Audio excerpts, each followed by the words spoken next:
Sebelum Anda memulai mempelajari cara budidaya udang di lahan sempit, maka sebaiknya Anda juga mengetahui terlebih dahulu apa saja jenis udang yang berpotensi dan mudah untuk dibudidayakan.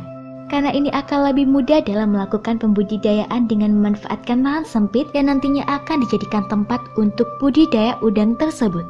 Bukankah ini lebih baik membudidayakan udang dengan memanfaatkan lahan yang ada dan tetap mendapatkan keuntungan yang maksimal? Memilih jenis udang. Tentunya sebelum melakukan budidaya, Anda harus memilih terlebih dahulu jenis udang apa yang nantinya akan Anda gunakan untuk dimanfaatkan di lahan sempit tersebut. Masih bingung untuk memilih jenis udang? Berikut jenis-jenis udang yang berpotensi yang sering dikembangkan di Indonesia. Udang galah. Udang galah ini merupakan salah satu jenis dari udang air tawar yang termasuk ke dalam kelompok Macrobrachium rosenbergi. Di mana hal yang paling menonjol dari udang galah ini adalah ukuran tubuhnya yang tentunya lebih besar dari ukuran tubuh udang lainnya. Udang galah juga merupakan jenis udang yang paling besar di dunia dengan ukuran yang mencapai 30 cm. Selain dari ukuran tubuh yang besar ini, udang galah juga bisa dikenali dengan beberapa ciri khusus seperti memiliki gigi yang menyerupai gergaji dengan jumlah yang di bawah 11 dan yang di atas berjumlah 12. Kepala udang galah berbentuk kerucut dan memiliki ujung restrum yang melebar. Udang galah memiliki sifat kanibalisme dan akan lebih sulit perawatannya dibanding jenis udang yang lain. Ini juga menjadi salah satu faktor mengapa udang galah masih kalah jumlah dalam hitungan budidaya yang dilakukan di Indonesia. Jenis udang besar yang satu ini biasanya dibudidayakan di dalam kolam beton, tambak, atau bisa juga di dalam lahan yang sempit atau menggunakan skala rumahan dengan kolam terpal. Harga dari udang galah ini juga tinggi di pasaran. Udang windu. Udang windu adalah jenis dari udang laut yang dimasukkan ke dalam Bimonodon, di mana ciri khas bentuk fisik dari udang windu adalah mempunyai kulit yang cukup keras dan bisa untuk dikonsumsi. Selain udang galah, udang windu juga merupakan salah satu udang yang berukuran cukup besar. Dengan nama lain yang terkenal untuk menyatakan udang windu adalah Giant Tiger Prawn. Namun, udang windu ini yang biasanya bertubuh dominan lebih besar adalah udang betina. Selain udang faname, udang windulah jenis udang yang banyak dipelihara oleh banyak orang sekarang ini. Namun Anda harus serba hati-hati dalam memelihara udang windu ini karena di Indonesia, udang ini sering terserang penyakit berupa virus bintik putih atau white spot. Namun di balik sukarnya budidaya udang windu ini, harga yang ditawarkan untuk udang windu di pasaran amatlah mahal. Udang faname.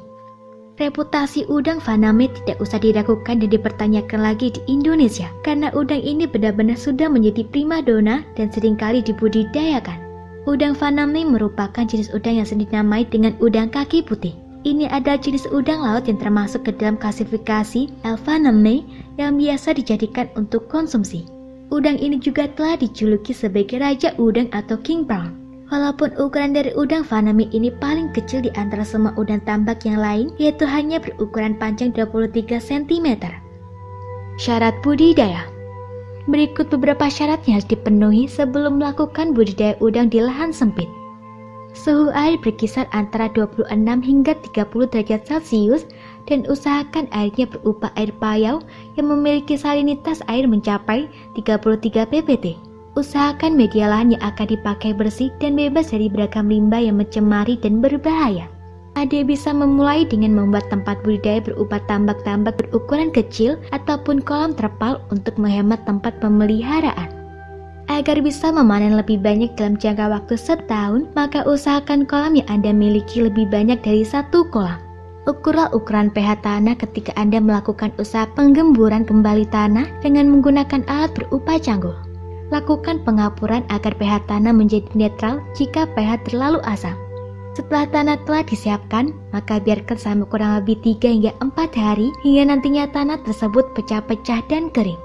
Gunakan pemberian pupuk organik seperti menggunakan pupuk kandang yang kering dengan tebal 5 hingga 10 cm untuk mengembalikan kadar kesuburan tanah setelah Anda biarkan selama 3 hari dan masukkan air ke dalam tambak. Masukkan air dengan ketinggian 10 hingga 25 cm. Untuk masukkan air yang pertama kali setelah disuburkan, biarkan selama seminggu.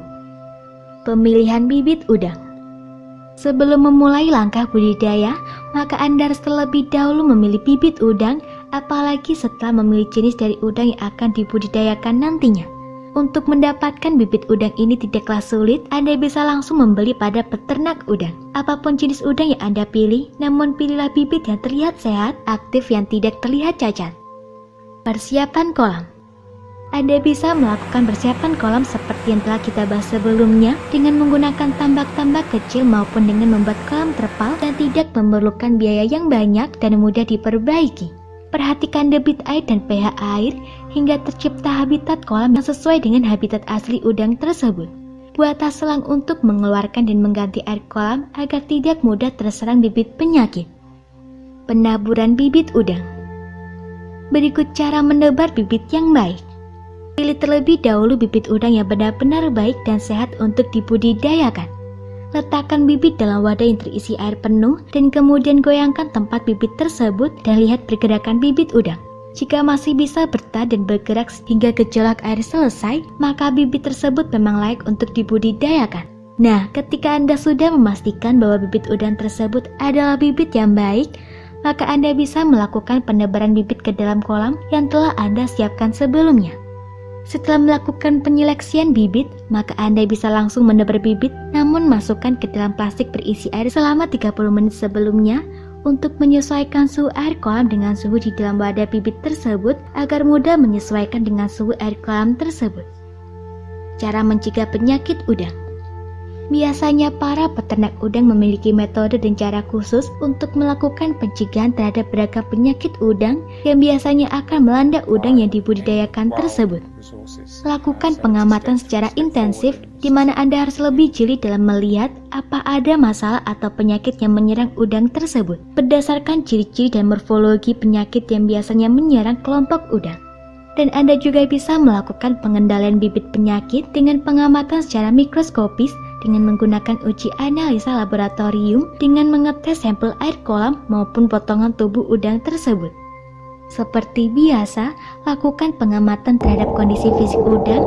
Jika tampak ada penyakit maupun tidak bergerak secara aktif, maka waspadalah. Pemberian pakan udang. Walaupun Anda sedang melakukan budidaya udang di lahan yang sempit, namun agar mendapatkan panen yang melimpah, maka Anda juga harus memaksimalkan makanan atau pakan udang agar nantinya menghasilkan udang yang banyak dan optimal. Pakan udang tersebut harus mengandung nutrisi yang seimbang dan bergizi. Lakukanlah pemberian makan dengan waktu dan metode yang benar. Proses panen.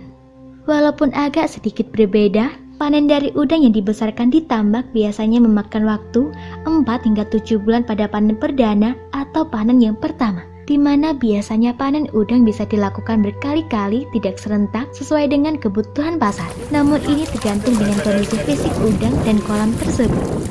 Itulah masalah dan langkah dalam melakukan budidaya udang di lahan yang sempit yang bisa Anda lakukan sendiri sebagai petani udang. Walaupun menggunakan lahan yang sempit, namun jika dilakukan dengan langkah yang benar, maka tetap akan memberikan panen yang optimal. Semoga informasi tersebut dapat bermanfaat. Jangan lupa untuk klik subscribe untuk mengetahui video terbaru dari kami.